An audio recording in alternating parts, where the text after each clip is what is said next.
I was a lucky child, luckier than most Afghan people. After I finished school, my father, a successful businessman, sent me to America to complete my education.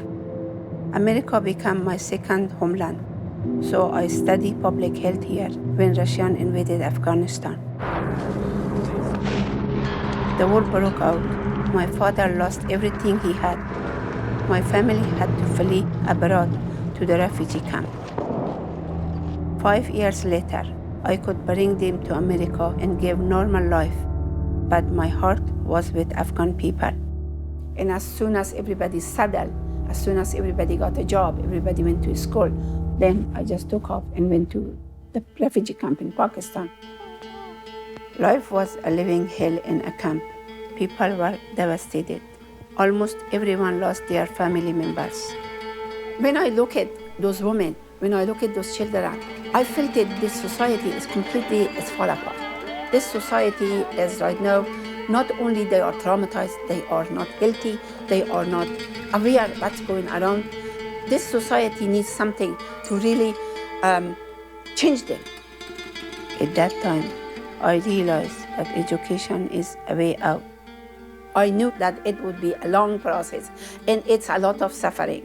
I must sacrifice. And that moment was the time that I decided, no matter how long it will take, no matter how hard it will be for me, no matter how threatening it will be for me, I'm going to stay here.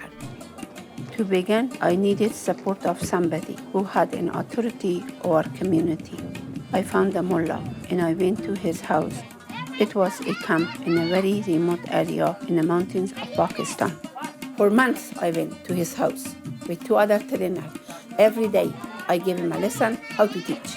Then, in their compound, I started school 1 10, and then the next day, 7 10th inside his compound, we opened. Then we start having a school after school, 27 school, 15,000 students in that refugee camp.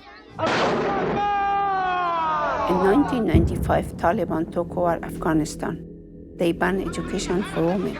They completely forbidden women to go out of their house without men. For breaking it, women could be hit by lashes, put in jail, or even executed. People from Afghanistan came to me. They requested a school inside Afghanistan. And said, my policy is that you give me the teacher from that community. You must protect the school, all of you. And then I will provide salary, I provide training, and I will open the school. I opened ED underground school inside Afghanistan during the Taliban. Most of the students were girls. If Taliban saw the school, they would kill us right in the spot. To ensure the security, I set up a system that students don't come once. They come every hour, always in hijab, so they don't attract attention. I am proud that many of those female students are running the country today. After Taliban fell in 2002, our Afghan Institute of Learning was not underground anymore. We renamed our school Women Learning Centers. Many Afghan women are still illiterate, so we teach both kids and adults. We empower women. They are not only completing high school, they are studying about democracy, about rule of law, about good governance, about leadership, about entrepreneur. At the same time, we give them a skill how to sew, tailoring, embroidery, and then once they learn, then we give them a sewing machine, a table, iron, and they go in their home and they start their own businesses. Sometimes people said, you are an activist. I said, no, I'm not an activist. I'm an educationalist. So my objective is to achieve that every single child in Afghanistan go to school and be educated.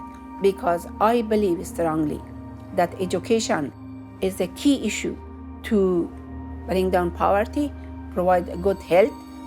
It makes people to really have a status in life. So point is that education is something that is really changed life.